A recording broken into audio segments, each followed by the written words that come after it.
ये जो भी सरकार बनी है, इसमें माननीय जैन जी को मंत्री पद दिया गया है, आप कैसे देखते हैं?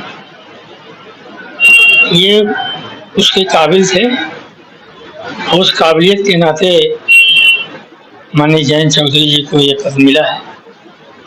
अगर आरएलडी की बात करें तो आरएलडी तो शुरुआत जब हुई तो इंडिया गठबंधन में थे, आखिर क्या वजह हो गया इंडिया गठबंधन छोड़ करके एनडीए गठबंधन में पहुंच गई? ये आपका सवाल बहुत ही उचित भी है। अब उस समय वह समयाचीन था, इंडिया गठबंधन में वो थे। अब वो परिस्थितियां वही बता सकते हैं कि क्या परिस्थितियां आई, ये हम नहीं बता पाएंगे। लेकिन जो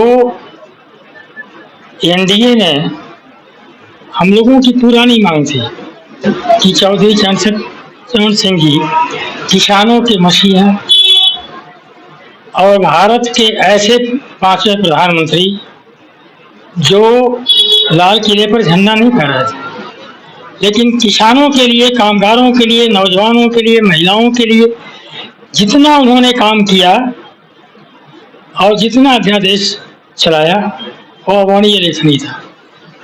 और पूरी जिंदगी, जब आज़ादी से पहले ब्रिटिश हुकूमत ने हमें एक सरकार चलाने का मौका दिया कि हम देखें कि आप लोग चला पाते हैं कि नहीं चला पाते हैं, वो 1937 के विधायक थे। और ऐसे विधायक, ऐसे, और यही नहीं, वो जाट नेता के रूप में तो प्रचलित थे ही, लेकिन उनकी जात थी ही नहीं कि कौन सी जात है। पूरब के यादव उनके दीवाने थे, कुर्मी दीवाने थे, दलित भी दीवाने थे, और सारे के सारे आम जनमानस, सवर्ण भी दीवाने थे उनके कार्य कुशलता। और आपको ताजुब होगा 1978 में जब उन्होंने छोड़ा और फिर सरकार में आए तो आयुर्वेद, एमबीबीएस, यूनानी जो पद्धतियां हैं जिसके हम लोग आंदोलन चला रहे थे, उसको भी उन्होंने एक करने का काम किया राजनारायण जी के माध्यम से। तो ऐसे नेता को हमारे लोगों ने, जिसको हम इंडिया कहते हैं, उपेक्षित किया। इंडिया गठबंधन पूर्व में, हम आज की बात नहीं करते हैं, ये पूर्व में जितनी सरकारें थी, हम लोगों की मांग पुरानी थी। और संभवतः जब किसी के दादा को ऐसा सम्मान मिले, भारत रत्न, तो भाव विभोर हो गए। और वो भाव विभोर होकर के उन्होंने जनता के हित के लिए, जनमानस के लिए इंडिया गठबंधन से विरक्त होकर के एनडीए में हुआ है। और ऐसा नहीं है क्योंकि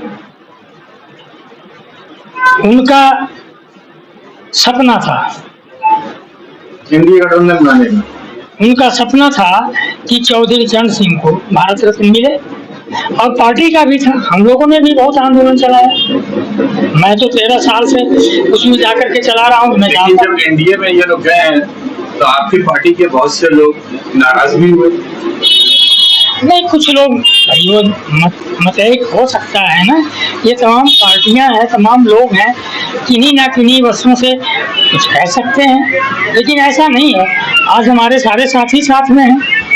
तो सिर्फ अगर भारत रत्न अगर मिल गया तो अपनी विचारधारा त्याग कर करके आप किसी के साथ जाते? नहीं, विचारधारा नहीं त्यागा है ना। विचारधारा तो वही किसानों, मजदूरों, आम आवाम है। ये वही बीजेपी और मोदी सरकार है जिनके रेजिम में चौधरी साहब के ऊपर लाठियां बरसाई गई और ये लाठी खाए अपने ही गृह जनपद में जब किसान आंदोलन चल रहा था। ये मैं आपको बता दूं कि किसानों को नेता थे, किसानों के नेता हैं और किसानों के नेता रहेंगे।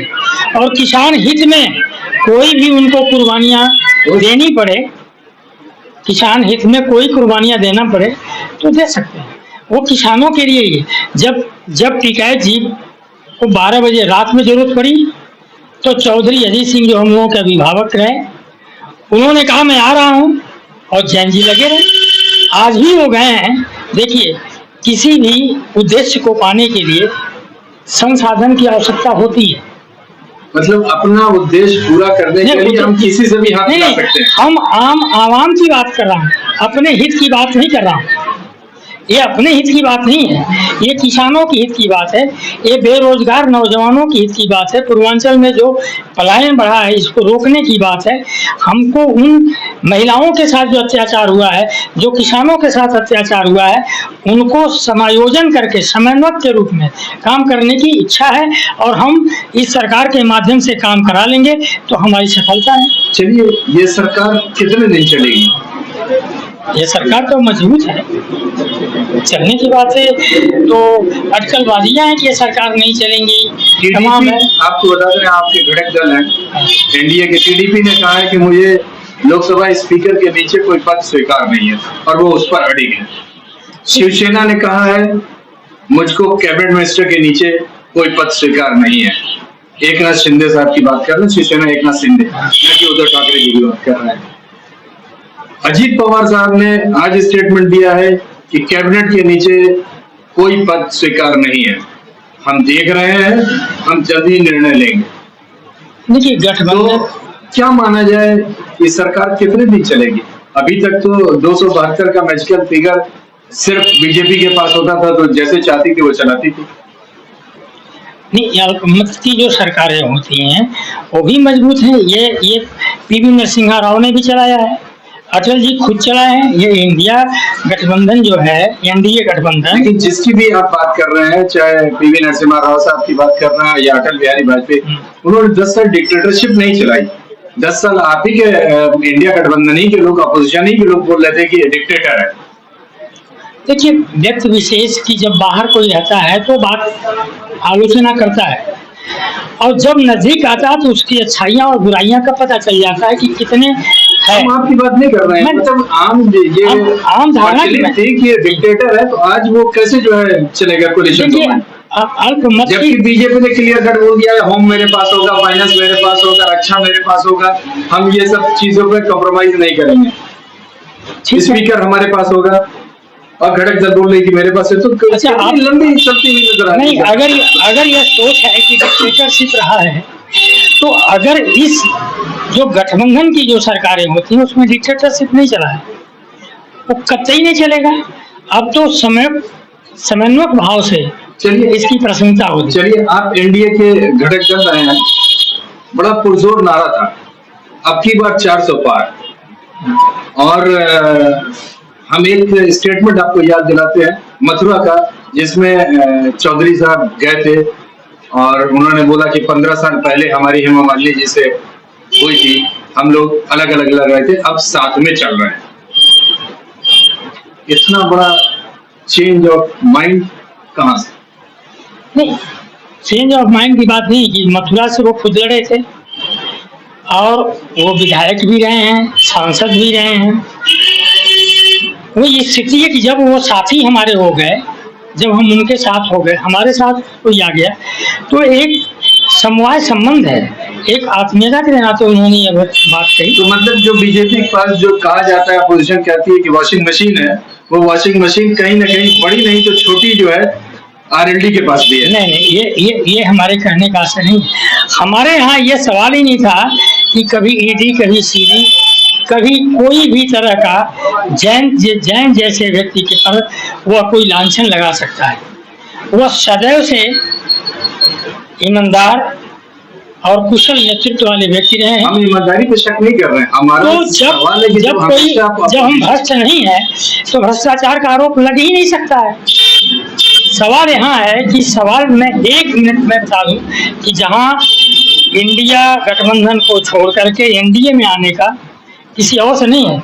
देखिए, दुश्मनी करो, जम के करो, पर गुंजाइश इतनी रखो कि जब हम 2 दोस्त मिलें तो शर्मिंदा ना हो। हम किसी को आरोप नहीं लगाना चाहते। तो मतलब सारे दरवाजे खुले हुए हैं। नहीं, मेरा यह है कि जो जयंत चौधरी जी ने निर्णय लिया, वो अपने आदरणीय श्रद्धेय चौधरी चरण सिंह के भारत रत्न के लिए जो हम लोगों की मांग 20 साल से चली आ रही थी। तो बीजेपी ने एक काम कर दिया, मोदी जी ने नहीं, मोदी जी और दूसरा विजन आपको दिख गया कि सरकार फिर से रिपीट हो रही है, क्योंकि 400 का वादा हो रहा था, तो कहीं ना कहीं मंत्री पद भी दिख रहा था, तो क्या यही लालच थी क्या? नहीं, वो ऑलरेडी मंत्री के योग्य तो ऐसे ही थे। वो मंत्री पद रहे न रहे, तभी वो काम कराने और करने की क्षमता रखते हैं।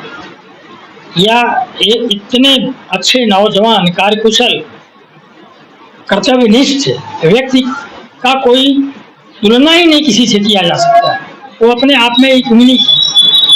ये भी मैं कहूँगा कि अपने अच्छे योग्य दादा और योग्य पिता की वो संतान है, और उसी योग्यता के आधार पर वो कार्य का संचालन बखूबी जनहितार्थ करते रहे। मतलब अगर हम आपकी बात समझने की कोशिश कर रहे हैं, तो अगर आज इंडिया गठबंधन भारत रत्न के ऊपर अगर कोई नागरिक सम्मान वो दे दे, तो वापस इंडिया गठबंधन में आ जाएंगे? नहीं, ऐसा नहीं। अब क्या जरूरत है? क्या अब जब जरूरत पड़ेगी तो देखा जाए। अजीत जी को दे दे तो बिल्कुल अजीत, तो आ जाएंगे वापस इंडिया गठबंधन। अजीत जी भी उसके लायक हैं, तो इंडिया गठबंधन वापस आ जाएंगे? नहीं, इंडिया गठबंधन की बात नहीं मैं कर रहा हूँ, मैं इंडिया की बात कर रहा हूँ। मैं व्यक्ति विशेष आदरणीय जयंत चौधरी जी की बात। मैं उसकी बात कर रहा हूँ कि फ्रॉम वेरी बिगिनिंग आप अपोजिशन में रहे हैं, उनके अगेंस्ट ही रहे हैं। कौन सी परिस्थिति आ गई सिर्फ ये जो आम जनमानस को दिख रहा है एक भारत रत्न, इसके अलावा कुछ नहीं नजर आ रहा है, और आप पूरा कन्वर्जन पूरी पार्टी लेकर के एनडीए से के साथ जा मिले? देखिए, ये भावनाओं की बात है, ये हृदय विदारक भावनाओं की बात आई, और उसमें भी आज ऐसी एक चमत्कार, एक ऐसा कार्य कुशलता के साथ कार्य करने की जो कार्य प्रणाली है, जिसे कार्यवृत्ति कहते हैं, वो हम संचालन करने के योग्य हैं और अवसर मिला है। वो हम काम पूरा करेंगे जो हम काम पहले नहीं कर सके। चलिए, होप सो जो आपकी बात है वो सही हो। आपका शुभ नाम? डॉक्टर सुधाकर पांडे कहते हैं। क्या है आरएलडी में? मैं आरएलडी का एक छोटा सा सेवक, राष्ट्रीय सचिव हूँ।